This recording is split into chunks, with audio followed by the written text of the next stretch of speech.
Praise the Lord ஒரே ஒரு வசனத்தை கூட காண்பித்து கொடுத்தேன். சங்கீதம் 20வது அதிகாரம் 4வது வசனம். அவர் உமது மன விருப்பத்தின்படி உமக்கு தந்தரலி உமது ஆலோசனைகள் எல்லாம் நிறைவேற்றுவாராக.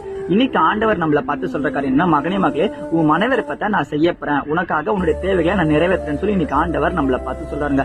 இன்னைக்கு உங்க வாழ்க்கையில பாத்தீங்கன்னா உங்களுக்கு அநேக தேவைகள் இருக்கலாம். மன விருப்பம் அப்படின்னு பாத்தீங்கன்னா நமக்கு நிறைய மன விருப்பம் இருக்கு. நமக்கு ஒரு பைக் இருந்தா நல்லா இருக்குமே, ஒரு கார் இருந்தா நல்லா இருக்குமே, நமக்கு சொந்தமா வீடு இருந்தா நல்லா இருக்குமே, நிறைய கடன் பிரச்சனை இருக்கு. இதெல்லாம் இல்லாம நிம்மதியா ஒரு வாழ்க்கை வாழணும் ரொம்ப ஆசையா இருக்குப்பா, இதெல்லாம் எப்பப்பா எனக்கு கிடைக்கும்னு சொல்லி சில காரியங்கள் நம்ம உலகத்தின் ஆசீர்வாதங்கள் நமக்கு தேவைப்படுது. அது எல்லாமே மன விருப்பம் தான். அது எல்லாத்தையுமே ஆண்டவர் நமக்காக செய்யறேன்னு சொல்லி இன்னைக்கு ஆண்டவர் நம்மள பார்த்து சொல்றாருங்க. ஏசப்பா நமக்கு செய்யணும்னா நம்ம ஜெபிக்கிற பிள்ளைகளா இருக்கணும். நம்மை நோக்கி உண்மையாய் கூப்பிடுகிற யாவருக்கும் அவர் சமீபமா இருக்காராமா. அப்ப நீங்க ஜெபம் பண்ற பிள்ளைகளா இருந்தீங்கன்னா உங்க வாழ்க்கையில நீங்க என்ன காரியத்தை எதிர்பார்க்கீங்க, நிச்சயமா அதை பெற்றுக்கொள்ளுங்க சொல்லி இன்னைக்கு ஆண்டவர் உங்களை பார்த்து சொல்றாருங்க.